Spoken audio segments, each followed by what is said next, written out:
Hello, and welcome. You are about to enter the Large K Podcast.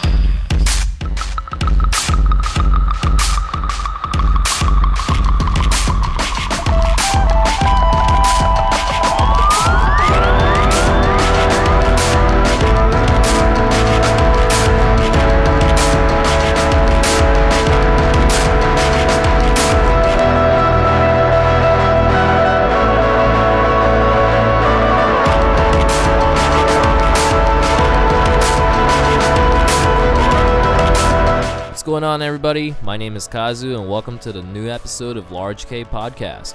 On this show, I interview bands and artists, and we talk about their music, influence, and how they got to where they're at.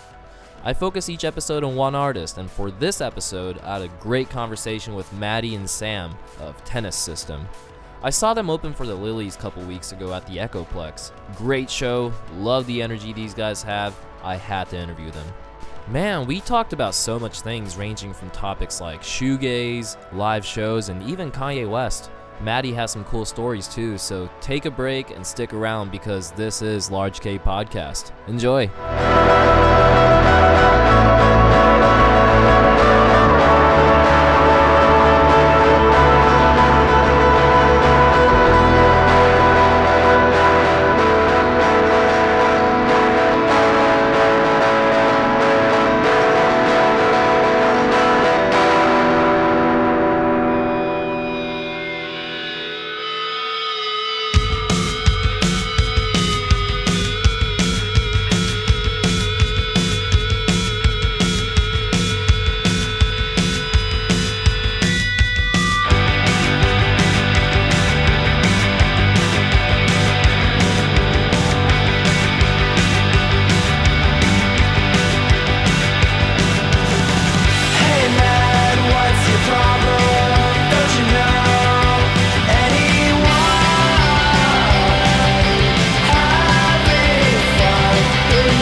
Wasn't working out. That's the long and short of it, you know. Oh, damn it.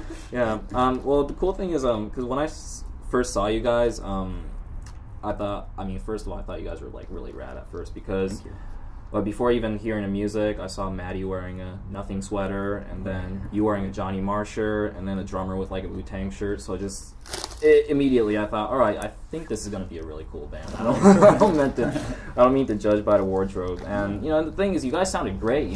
I thought it was a very energetic show. You guys have this cool, distorted side that reminds me of the Isn't Anything era of My Bloody Valentine. I'll gladly take that. And even like the more vulnerable, dreamy side that Slow Dive has, For sure. or even like Ride even has. And it's pretty cool because like it's unique how a three-piece band is able to present this sound really well, and like so full. Because usually if it's like a shoegaze band, there will be like that rhythm dude, and there'll be that bass, there'll be that drum, and there's that dude that'll be doing a tremolo picking, like Sure. Yeah. But you're covering all of that. But was it originally intended to be like a three-piece band? Yeah, when I first started the band, it was a three-piece, and then I had added a second guitar, and then it was. It was always cool having a second guitar player, but I found that sometimes that dynamic. I'm not opposed to that, and there very well may be at some point sooner than later a fourth guitar player or fourth member, second guitar player. But for the time being, like the dynamic with just the three of us works so well that it's kind of unnecessary. You know what I mean? Like I really like the direction it's going. It's kind of like. It's just working itself out to be better that way.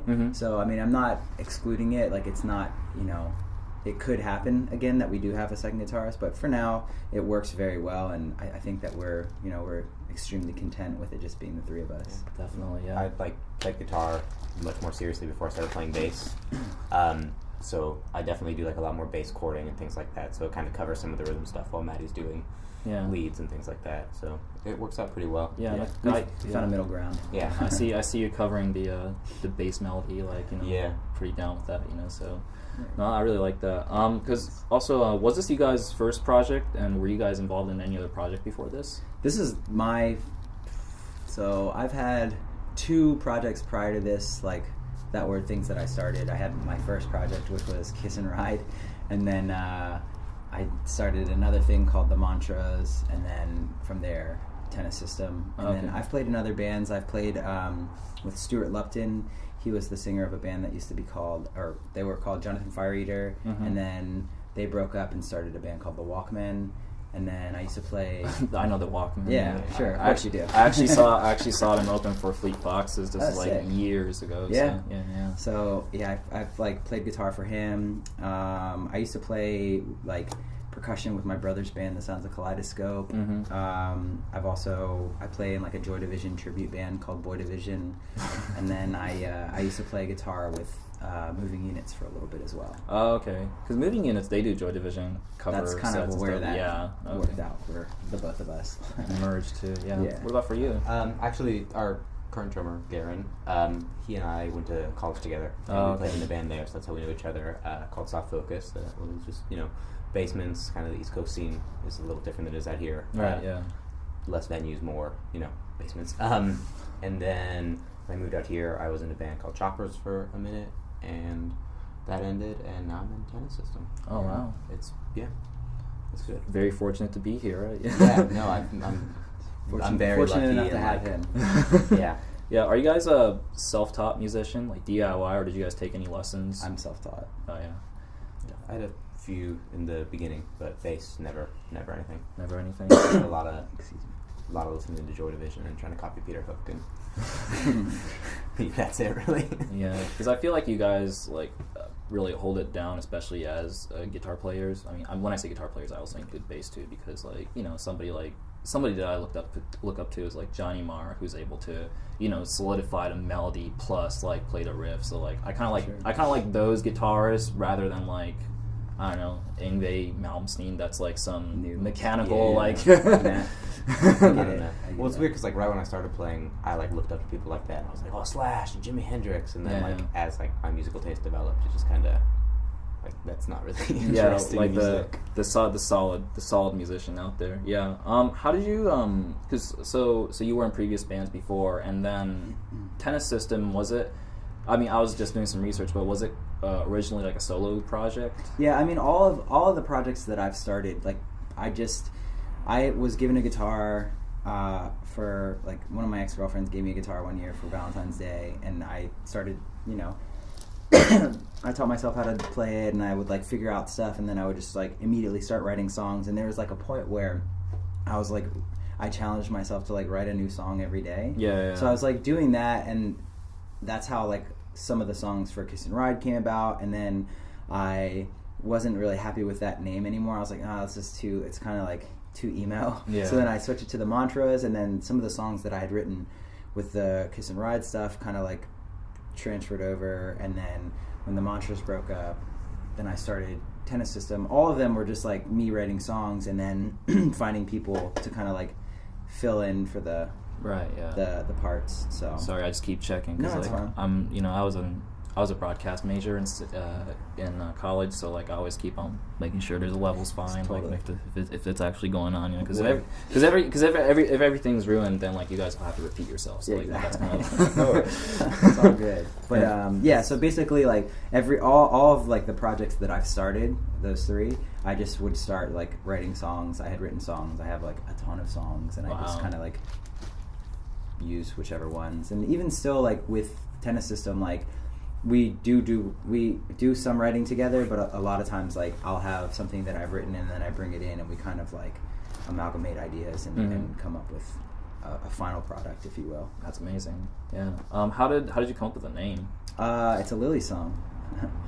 Oh wait, from which album? Better Can't Make Your Life Better. It's called The Tennis System and Its Stars. Really? Yeah, okay. that was one of my favorite songs by them. There's 2 different versions. There's a version like on the UK release only where they did like a string remixes where there's like heavily string and other instrumentation oriented songs, and that one in particular really stood out to me. And like, I don't know, when I was a kid, like listening to that, there was always like, it just gave me this like feeling of happiness. And I, for whatever reason, when I started playing and did this band, I was like, I really want to like transcend that into this music. So like, that's kind of a goal of mine, is like whenever you listen to like a Tennis System song, that you can relate to it, not just like the words, but like the music. The instrumentation does something for you where you're just like, fuck man, that's powerful. That's Tennis System. Yeah. Yeah, I mean, I didn't know that. I should have looked into that a little more. That's all good. Some people don't, and they're like, I don't get it, and then you tell them that, and they're like, oh, okay.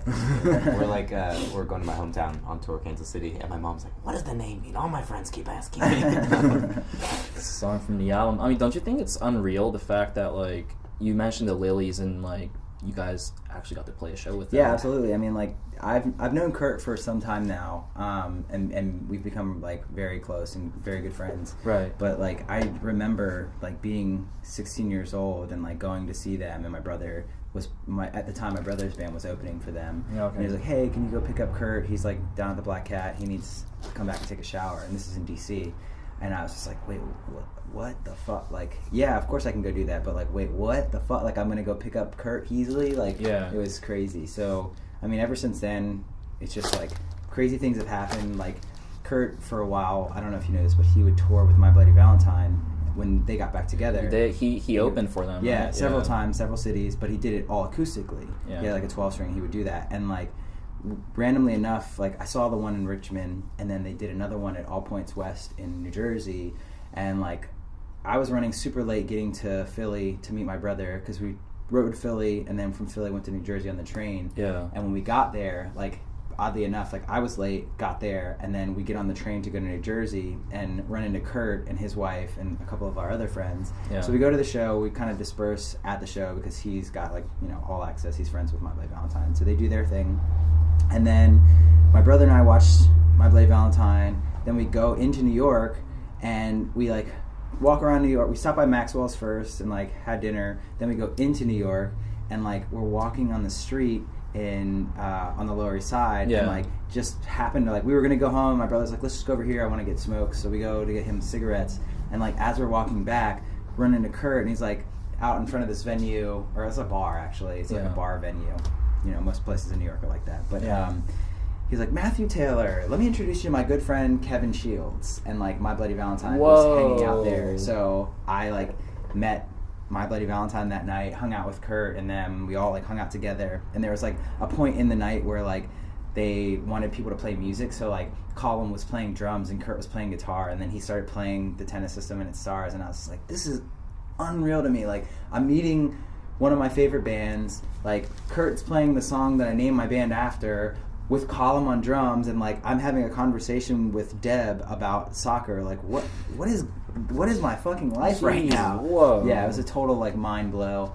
And like I talked with Kevin Shields about like effects and like certain settings that he uses on certain effects, and it was just like, for me, that was like, I mean, unreal. Like I still to this day can't even fathom like that happened and that was the reality. And like I swear, like whenever Kurt and I would ever run into each other outside of like, you know, our natural setting, it was always like that. And it's just, he's a very magical person, to say the very least. Yeah, I mean, being able to talk with Kevin Shields is like every shoegazer's dream, you know? Yeah, yeah, it was insane. Like I told him, I was like, yeah, you know, I bought this, I heard that you use this like Yamaha SPX 100 and or SPX 90, and he was like, yeah, do you want to know my settings? And I was just like, yeah. So like he told me, he told me what he did, and like I locked mine in, and like one of the songs on Technicolor Blind, it's called My Life In. Yeah. Like that song, I like wrote that and recorded that based off of his settings. So like that whole song was like the settings that I use, like the delays and stuff like that on the guitar, off of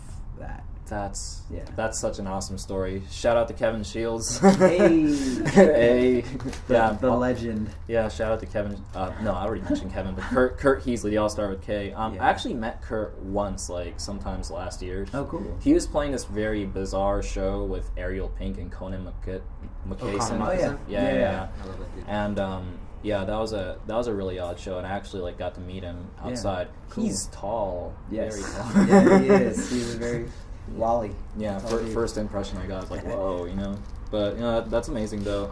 And I feel like I think in order to create the sound you guys have, I feel that you need to have an eclectic music taste. Yeah, absolutely. And which I believe you guys do because I stalked on both of your Instagram and found found different music posts, which was really interesting. And one of the interesting thing that I found was Matty. I didn't know that your favorite Kanye West album is 808s and Heartbreak. Oh yeah. Why is that? I feel like that's a very underrated record, and I feel like a lot of people disregard. I mean, first of all, when that record came out, it was bashed so hard. So many people like had nothing but bad things to say about it. But like, what people don't realize is if it weren't for that record, there'd be no Drake, there'd be no Weeknd, there'd be no Frank Ocean, there'd be no like that cross breed of hip hop or rap or whatever you want to call it, and R&B, and like what he did. Not only was it like an amazing amalgamation of sounds and genres, but like overall that record, like, I mean, it's like a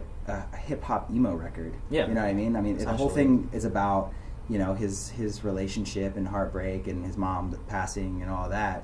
But I can relate so hard to that record, and it just hits me in like so many different places. It definitely like pulls my heartstrings. But right, yeah. Also like the fact that a lot of people don't realize this either, but like he pulls a lot from Tears for Fears in that record. Oh, like really? The last song on it is literally a Tears for Fears song. Right. And people don't recognize that, but if you like those bands, then you, as soon as you hear it, you would know. Yeah, definitely. But yeah, I love that record. I think that's one of Kanye's best pieces of work, and I was lucky enough to see him perform it start to finish at the Hollywood Bowl, and that was just like an amazing time in my life. Damn.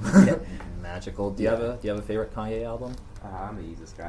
Yeezus? Yeah, the rest of it is. It's just like, I remember like the first Kanye album I got like super hard into was Beautiful Dark Twisted Fantasy. Like I was always like a fan, but never like, whoa, Kanye West is like my favorite rapper. And I was always like, how could you top that? Because that record is pretty perfect. And then Yeezus came out, and that's one thing I love about Kanye as well, is he always one-ups himself every record. Like I don't, there isn't one Kanye record I don't like. I never have been a fan of like the whole like earlier stuff, like the skits. Yeah. But, like a lot of hip hop would have skits like that, so that was just like part of the, you know, it was what was happening at that time where everyone was doing skits. But even still, like those records, like Through the Wire, the dude's fucking mouth is wired shut, and he's like spitting bars like no. I mean, obviously, I don't want to say no problem, but like, yo, that, yeah, I love Kanye West. He's a huge influence. Like just as like heavy as an influencer, like as like Kevin Shields or, you know, Kurt. Like he is very influential on me. Did you guys like Life of Pablo? Yeah, I love Life of Pablo. It's great. I read one of your interview from the time when you guys played Aaron Style Festival, and I know you did mention Kanye West's influence, and also like, you know, the Lilies, but you know, but as I was reading it, I was also looking through some like different show bills of like who you played with and stuff. You know, what was the experience of being able to play with Dinosaur Jr.? That was amazing. It was, that show in particular was so crazy. Like being like, when I was a kid, I would listen to Dinosaur and Sebadoh. Those two and My Bloody Valentine were like my childhood, and Polvo, like my favorite bands growing up. Right. And then to like just to be one and on the same bill as them was insane. But then like for us to, Sebadoh played prior to us, and then we go on, and like I'm standing on stage, like I see Lou Barlow like watching us and like nodding his head, and Jason Lindsay as well. And it's just like, this is fucking crazy to me. Like these people are the reason like why I'm doing this, and they're like watching my band now. Like I've never felt like that before. It was so surreal. Yeah, and also the fact that you guys play with so many people, like Were and even like Nothing. Yeah, you know, you guys all know each other. Yeah, I was lucky enough to befriend both of those bands. We like right when we moved out here, we played a show with Were at Part Time Punks, and we like became friends there. And then Nikki and Nothing, he and I became friends because I guess the same guy who recorded like some of the earlier Tennis System, Jeff Ziegler, also recorded Guilty of Everything, and he like had hit me to them, and then like Nikki and I were in contact because we were trying to do shows together out here. Yeah. And then like I helped set up like a DJ gig for them after their show in DC. So like we've been in contact for a while, and like honestly, that dude is one of the nicest people I've ever met. Like Nicky is a like stand up, solid, sweetheart dude for sure. That's amazing. Yeah.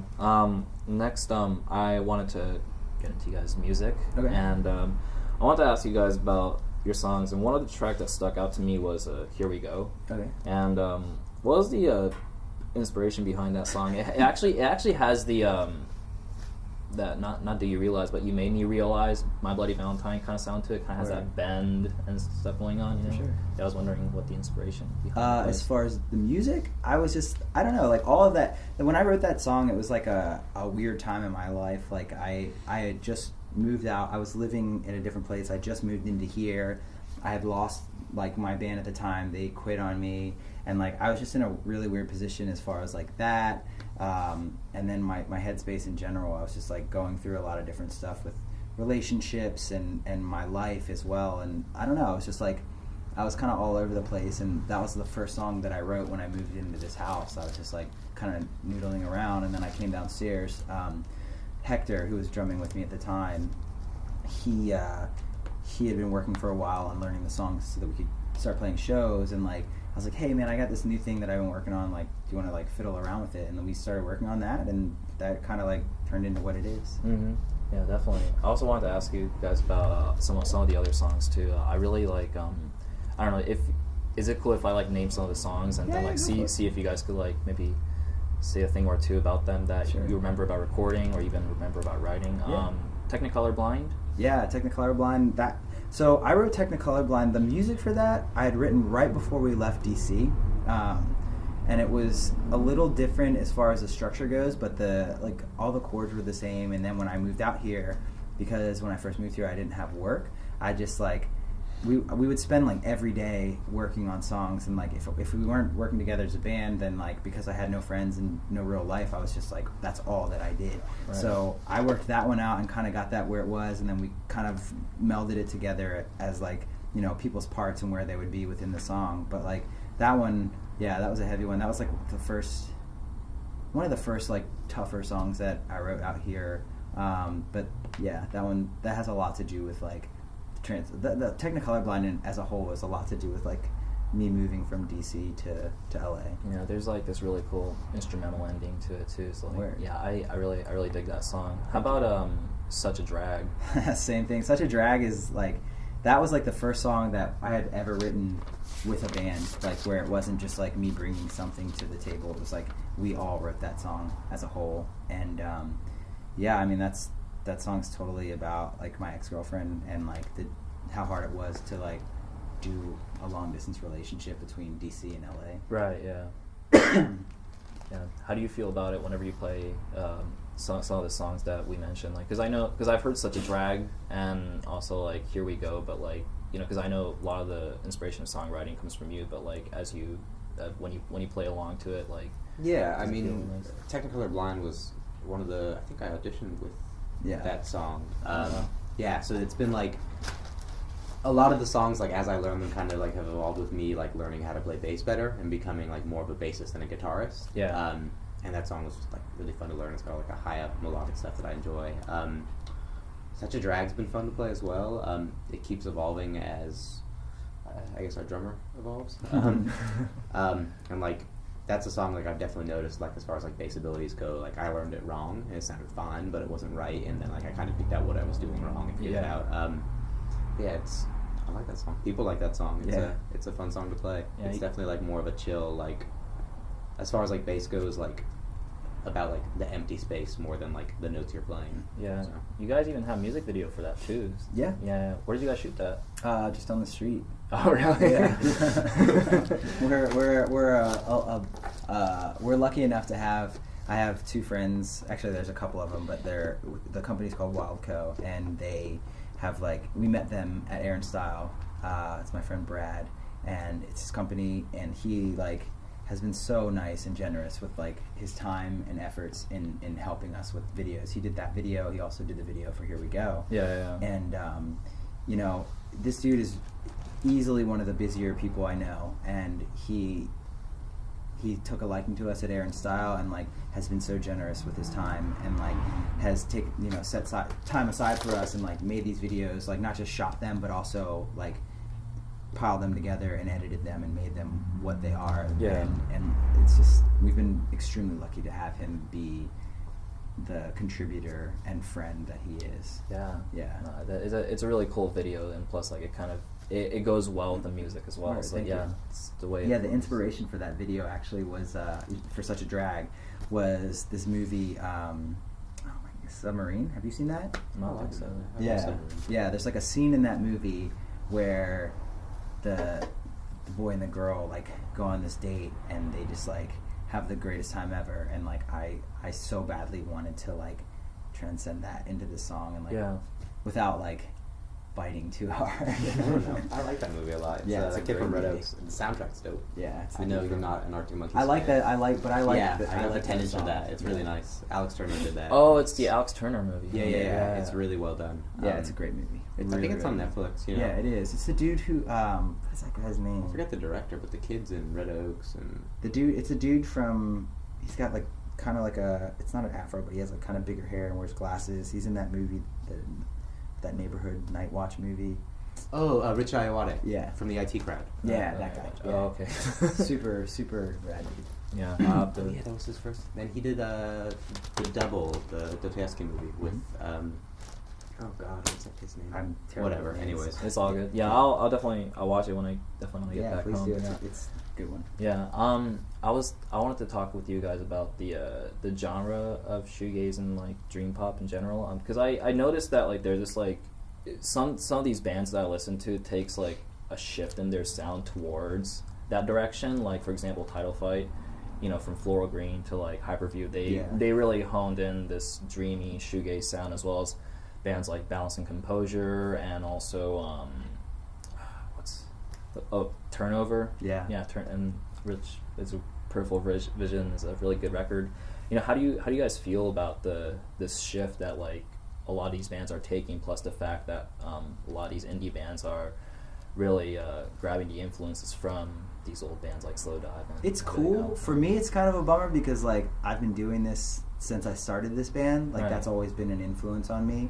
But like it kind of bums me out when there's like when you'll see a band, not so much those bands, but like these other bands that are just I'm not going to name any names, but like they're just like extremely derivative and they don't really interpret it into their own thing. They just like essentially redo something like that's already been done. I get a little frustrated with that, but as far as like other bands doing like pulling and like having that as an influence, I think it's awesome. I mean, also like I don't want to sound like rude when I say this, but I hate when we get lumped in or like pigeonholed or whatever you want to call it into like shoegaze, because like while we pull from those bands, we pull from a lot of other bands as well. Like I have tons of influences. I've been lucky enough to like be introduced to so many different genres of music and artists, and like for me it's a bummer when you get kind of pigeonholed in with these certain, I don't know if genres is the right word, but like you get classified as this band, and then like when that happens, unfortunately,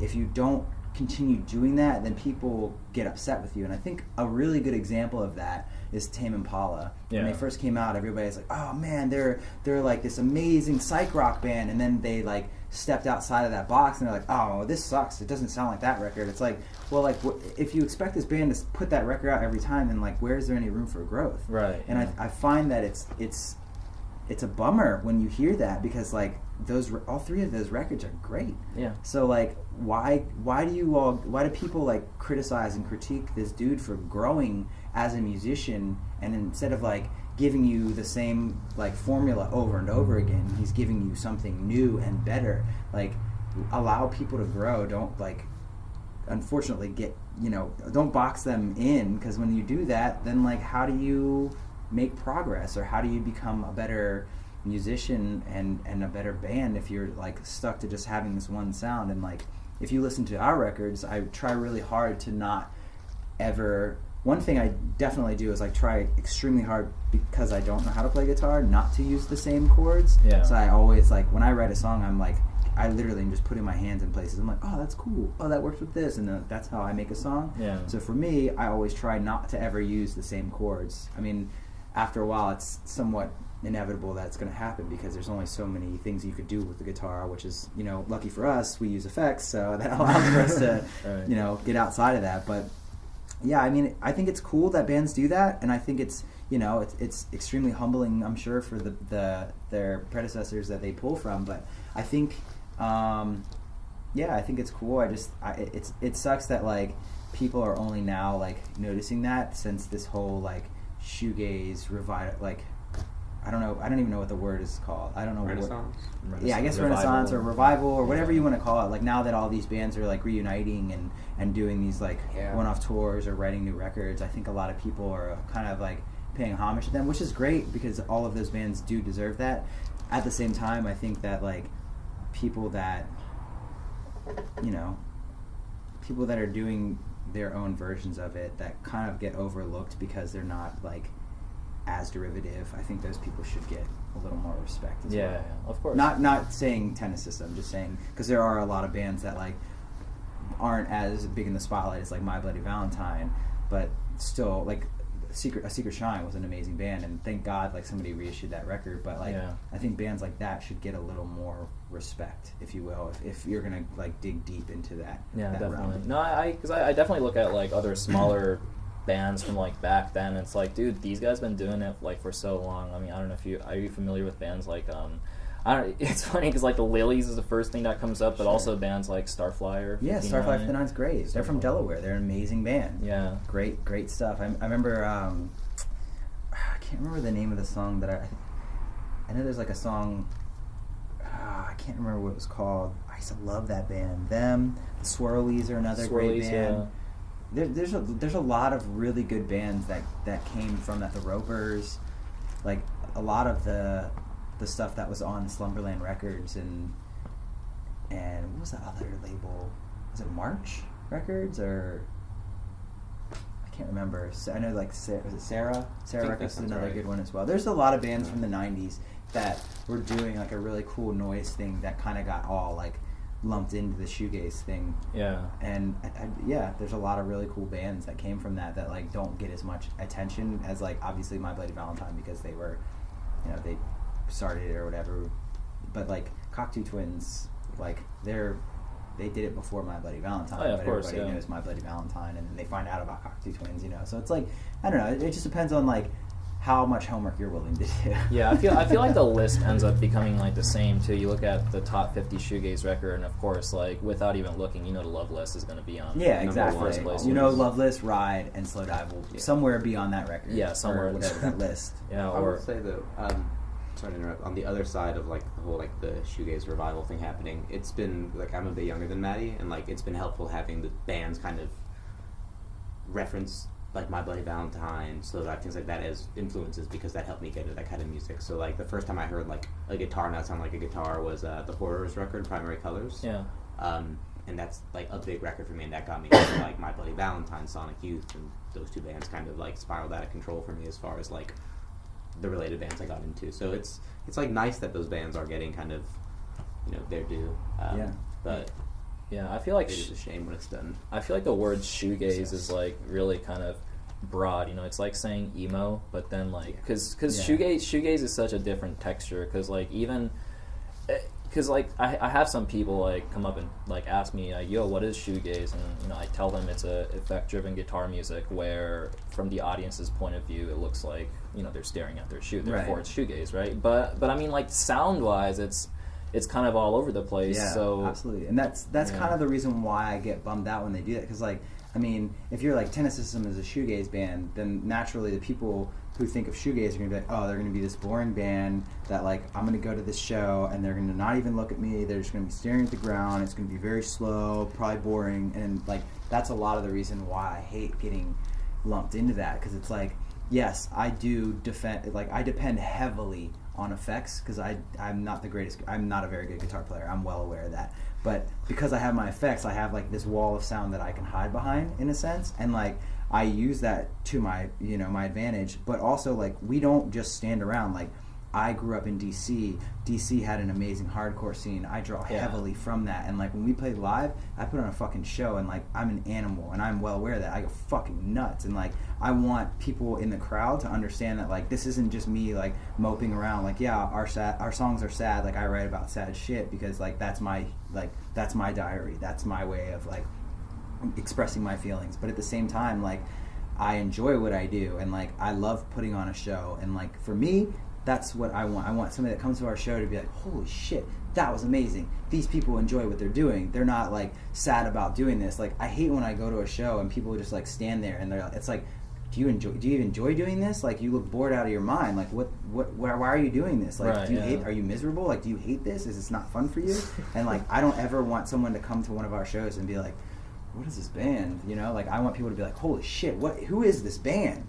You know, I want people to engage in our live performance. And like for me, a dream would be to have a similar situation as bands like Title Fight and Nothing and any of those like post-punk or hardcore, whatever you want to call them. Like people call them shoegaze, people call them post-punk. It's hard to categorize at this point, right? I want people like engaging in our shows like that. Like I want kids like starting pits and jumping off the stage and crowds and like enjoying themselves as much as I am, because it's a bummer when like you play a show and you're like playing and you're so into it and everybody's just like arms folded. Like I mean, for me, like when I went to shows as a kid, like I was doing all of those things because that's what the music did to me. And like sometimes I worry, like, am I not doing this right? Because like nobody's getting into it right now. Like I don't know what those bands do to like get people to do that shit, but yo, hit me up and let me know, because I want that. Like I want people doing those things at our shows. Yeah, I mean, you guys did a great job, and that's why I'm here right now. Is because you know I was so inspired by your shows, you know, and Thank you. No, it's definitely, you guys go ham on stage. Yeah, definitely. We try to keep that a thing. Aspirin and duct tape have become like very essential parts of my live sound. Yeah, like the first thing I do when I come home is pop two Tylenol, extra strengths. Our friend Nestor, who helps us with most of the time, has come up the road with us. He is like a strength and conditioning coach. So he'll like help us stretch and stuff. Yeah, he like stretches us and like massages us and stuff like that. Like, he makes sure that like the after show effects aren't as terrible as they used to be. Yeah, definitely. Yeah. Do you ever try to out ham Matty when you're on a stage? I could. And he's. I've noticed from like switching from guitar to bass that you're definitely like, because bass is like the ground instrument, and you definitely feel a lot more grounded to a lot of the time. Like it's hard for me to like sing and play bass, where like I can sing and play guitar no problem. Right. Yeah. So there are times when it's like, all right, like I need to stand completely still to play this part. But no, Matty kind of leads the way. You know, he's like the very like eccentric conductor with the arms everywhere. You know, and I'm just the guy with the cymbals. You know, who's coming in. But no, he's stronger than me. You know, he's been doing it longer. Matty takes a spotlight. No, endurance. He's got nothing. It's not the spotlight. It's just endurance. That's all. I'm getting there. I'm catching up. He's getting there. Yeah, definitely. It's funny because I saw. Well, we saw Title Fight. They're fucking amazing. Like at the Regent. Yeah, I was there. They're oh really? Yeah. The one with the merchandise and power trip. Yeah, I was there. That was sick. That was a sick show, but at the same time it was so odd because like they start off with their like really dreamy song, and you see people just like stage diving. Yeah, exactly. And shit, that's what I'm saying. I fucking want that. It was crazy. I remember there's this one kid at that show who kept like taking selfies on stage. I don't know if you remember this, but there was like a kid who was like taking selfies and like filming the whole time, like every time he would go up there and then stage dive. Yeah, I saw that. Yeah. That was pretty nuts, you know, because like they'll play like this really dreamy song off of Hyperview and then go into like Shed where like everybody just goes ham as fuck. Yeah. I love that. Yeah, so I don't know. I feel like the dynamic of shows have like changed so much, and even like the openers that they had too, like Power Trip's a thrash band. Yeah. And you got merchandise that's like, I don't know, like almost like an 80s sounding, you know, indie band, you know.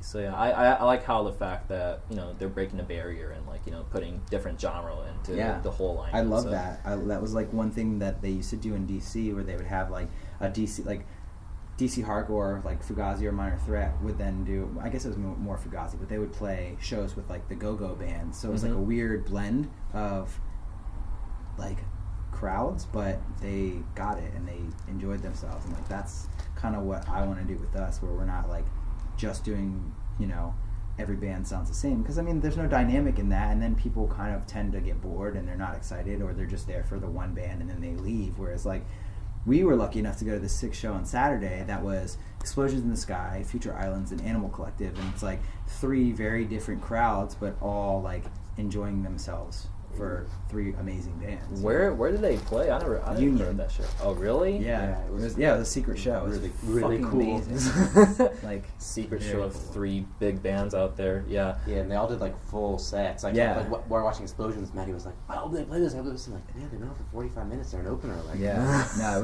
was great. It was fucking awesome. blast. Definitely. that venue's so cool. Cool. You know, we talked about shoegaze. You know, we talked about the live element of your band, but you know, since I really like the DIY spirit the band carries, and because you also screen print all of your shirts, right? Yeah, everything. Yeah. Yeah. How did you get into that? Well, I've been doing like graphic design stuff for a while, and I always wanted to be able to do screen printing. So like when I first would do it, like my brother and I watched his band, and what they would do was take like overhead transparent like sheets of paper, like what are those called? I don't Just, know. like transparent but paper. yeah. And they would take them and then like exist draw their anymore. design on it, and then they would etch it out. They'd like X-Acto knife it out. So that's how I started doing it. I would buy that, then print on it. I actually have one over here, but I would do that and then X-Acto knife it out so that I could either trace over it. So like I would trace over it like that, Oh, okay. or I would originally with like shirts. What I would do is I would get those, cut it out, and then like whatever the image may be, and then I would get like little paint rollers from Home Depot and paint and like use like real like wall paint on t-shirts. And like that's how I made like the first batch of our shirts. And for a while that's what I would do until like finally I moved out here, and like I met with this guy Dom who would do our shirts, and he was like, it's really easy, like you can just go to these places and get the stuff. So then I was like, all right, cool. So then he gave me one of my screens, I got the stuff, and I made a bunch of shirts and like screened all of our stuff. And then I didn't know that you had to like wash the paint off right away if it was water based, and I found that out the hard way. So like that screen right there, that's all fucked up. The paint dried on it, so like you can't use it. So then I would just start making screens, and then I have like 2 really good friends, my friend Nick and Scott, who are amazing screen printers, and they like I would call them like, hey, what do I do here? What do I do here? What do I do here? And my brother does it as well. So like if he wasn't around, I would ask them for help, and basically I just got to like getting 3 really good artists' input, and then I kind of like put all it together, and now I do all of our stuff. So like I do I do vintage clothing, and whenever I go to like find stuff to sell, whenever I see things that I can screen print, I buy them. So like there's a lot of like one-off things that I just have, like my leather jacket, I screen print that. I have like a bomber and like some like coaches jackets and stuff like that. I just try to do as much as I can so I can get better at it. That's amazing, dude. It's cool, but like right before shows or tour, it's a lot of work. It's like I have to make this amount of shirts. So like, but I've been lucky to have Sam come and help me, and I do like all the drawing for him. And it's like, because it's still pretty DIY. Like I don't have like a one of those like heat lamps. So what we do is we have like a hot gun, and he just like sits there and dries all the shirts while I'm pressing them. I've set a couple shirts on fire. It's been a fun time. Yeah, it happens. I mean, it's a real thing. It happens. Yeah, you guys should sell some of the Burns shirt as like a limited edition. We did have one, our new design, like it's like a Sid and Nancy vibe, and there's a cigarette on it, and I burnt one right on the cigarette, and it looks like fairly intentional. So if you get that shirt out there, you know, you're a lucky person. Yeah, it wasn't a mistake, I swear. Yeah, look at me, it's from that show. It's awesome, dude. This is a topic that I hone in on every interview that I do with the artists. And I wanted to ask you guys, what's the best live show you guys ever been to? And I know that you mentioned I read that Kanye West show you saw was one of the best, but absolutely, were there other shows that were memorable to you? Yeah, I mean, obviously that 808s was one of the greatest, as well as the Yeezus tour.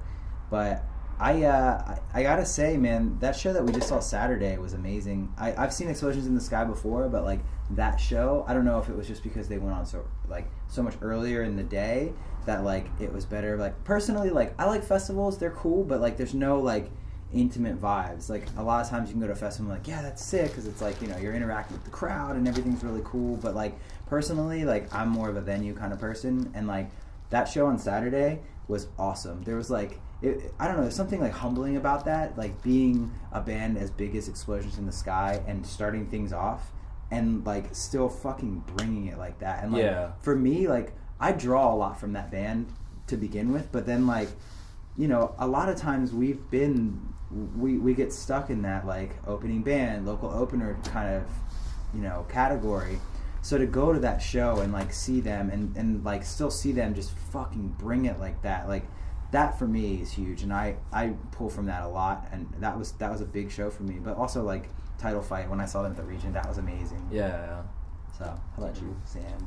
Last year I saw Algiers and Savages. Oh, nice. Which was rad. I'd seen Savages before, but never Algiers, and like that was a very furious show. Like best show ever, probably. I saw actually 8 years to the day that I saw The Cure at the Hollywood Bowl. I saw The Cure on their 4 tour when I was in high school, and that was like a lot for me. So I'd say that, and then just like I like seeing my friends' bands and things like that. Like some of my favorite shows were just like, you know, not like well attended, not like great shows, but just like all my friends playing in a basement in Boston, and like those are my favorite things. Like how music brings people together, and it's just kind of like it's not so much about the music, it's about the spirit of the show. And like what he's saying about like festivals, like LCD Sound System at FYF, like that was awesome, but like it's not the same as like being next to someone and like that sweat. Oh no, best show I've been to is Iggy Pop at the Telegram. Excuse me, take everything I said back. Iggy Pop at the Telegram was great. He spat on me. Great time. Awesome. He hasn't showered since. No, never. Stink like shit. This is true. The shower's broken. You know this.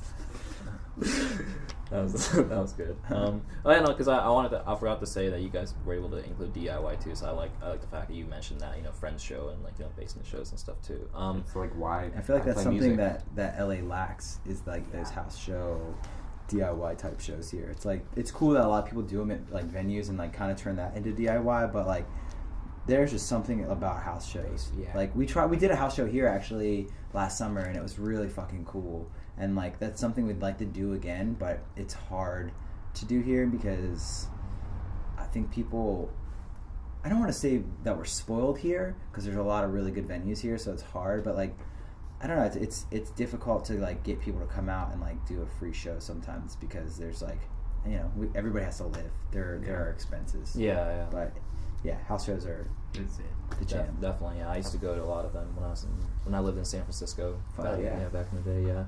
Would you be able to tell us about your upcoming tour with Potty Mouth and Party Baby? Yeah, I mean, we're super stoked. I mean, this is the first tour this is Sam's first tour, which is really cool.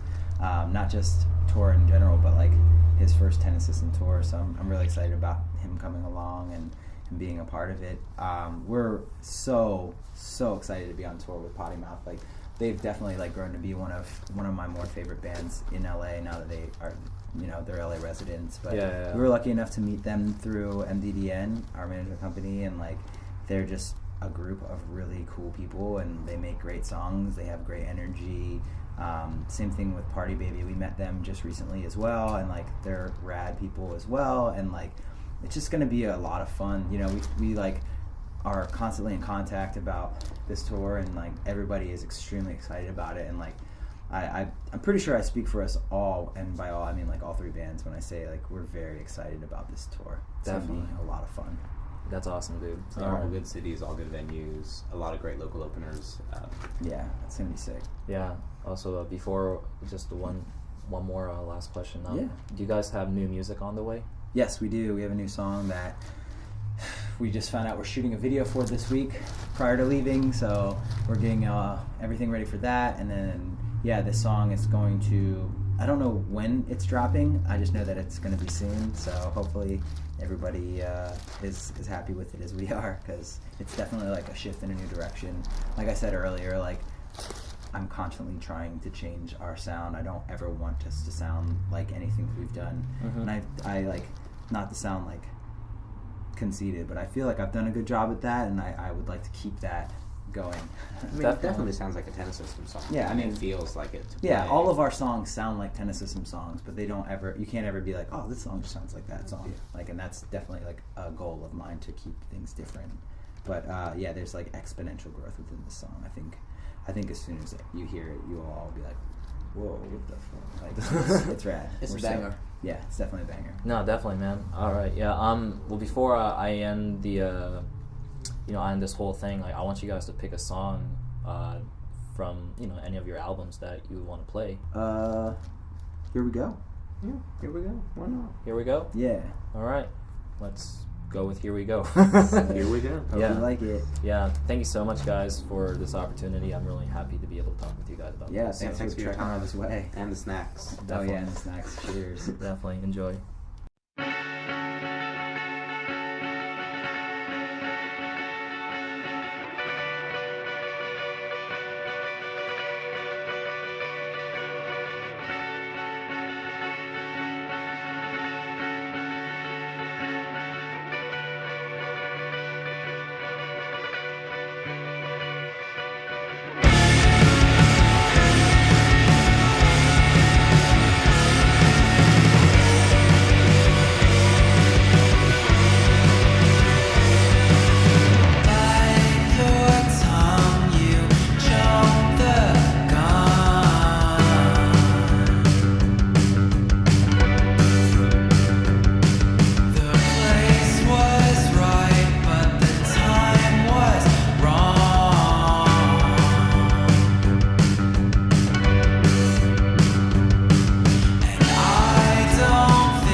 you go. That was Tennis System. I hope you guys enjoyed the show. More episodes will be coming up, so don't forget to subscribe to my channel and like this video. My name is Kazu, and I'll see you next time when you take a break. Peace, bitches!